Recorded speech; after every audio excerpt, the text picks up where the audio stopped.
ఈ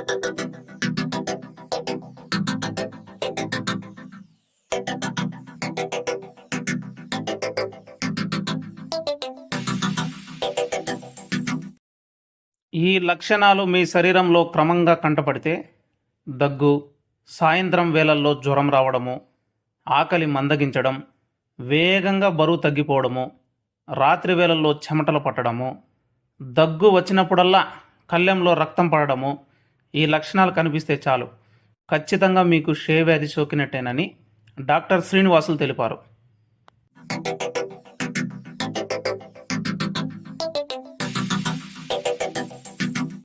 నమస్కారం. ఈరోజు వరల్డ్ టీబీ డే సందర్భంగా మా ప్రాథమిక ఆరోగ్య కేంద్రం గంగవరంలో ఈ సిబ్బంది మరియు ఎంయూఆర్ జూనియర్ కాలేజీ యొక్క డిగ్రీ కాలేజీ స్టూడెంట్స్ మరియు వారి సిబ్బందితో యొక్క అవగాహన ర్యాలీ జరుగుతుంది. ముఖ్యంగా మనకు యొక్క క్షయవ్యాధి అనేది ఎలా వస్తుంది, ఏంది అనేది ప్రజల్లో ఒక అవగాహన కల్పించాలనే ముఖ్య ఉద్దేశంతో దీన్ని మనం ఈ యొక్క అవగాహన ర్యాలీని జరుపుకుంటా ఉన్నాం.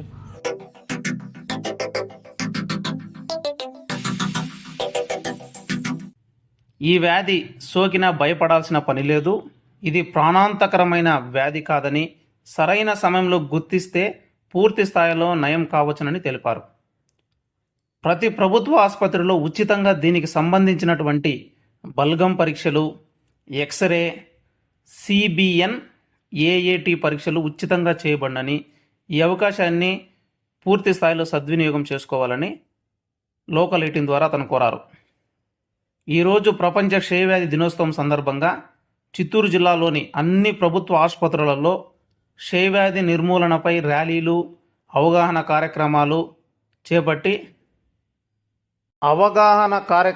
చేపట్టి క్షయవ్యాధిని నిర్మూలిద్దాం, ఇది ప్రాణాంతకరమైన వ్యాధి కాదని నినాదాలు చేసినారు.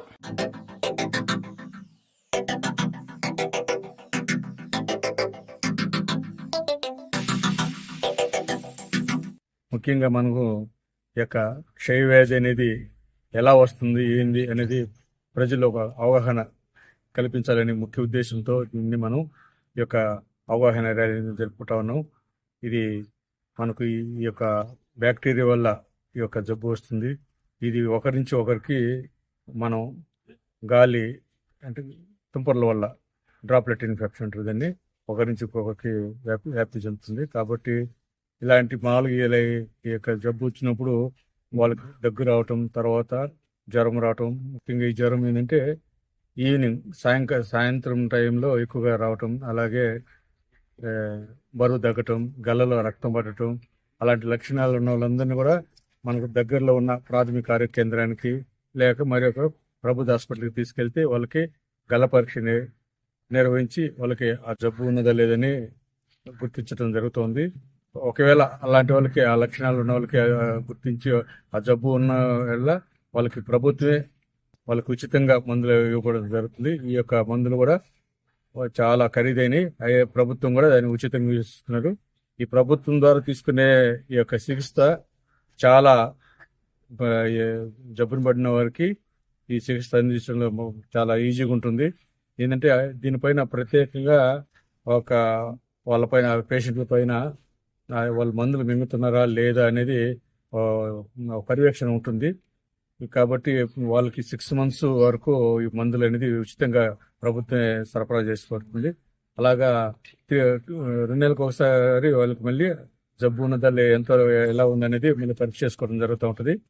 ఈ మాకు ఇక క్షేత్రస్థాయిలో ASHA workers, ANMs, MLSPs, supervisor staff ఉంటారు. కాబట్టి వాళ్ళు ఆ జబ్బు వచ్చిన వాళ్ళు సరిగా మాత్రలు మింగుతున్నారు లేదని గమనించుకోవటం, వాళ్ళని గల్ల పరీక్ష పంపటం జరుగుతూ ఉంటుంది. కాబట్టి ఈ యొక్క జబ్బుని మనం అందరం కలిసి సమాజంలో ప్రతి ఒక్కరు అవగాహన కల్పించుకొని ఈ యొక్క జబ్బును పడకుండా ఉండేదానికి ప్రతి ఒక్కరూ పాల్గొనాలని, ప్రతి ఒక్కరూ దాంట్లో ఇన్వాల్వ్ అయ్యి మన సమాజంలో ఇలాంటి లక్షణాలు ఉన్న వాళ్ళకి వెంటనే దగ్గరలో ఉన్న ప్రాథమిక ఆరోగ్యం తరలించి వాళ్ళకి గల పరీక్ష చేయించి ఏ, మిగతా పక్కన వాళ్ళకు కూడా స్ప్రెడ్ కాకుండా వ్యాప్తి చెందకుండా ఉండడానికి ప్రతి ఒక్కరు సహకరిస్తారని కోరుకుంటా ఉన్నాను. Thank you.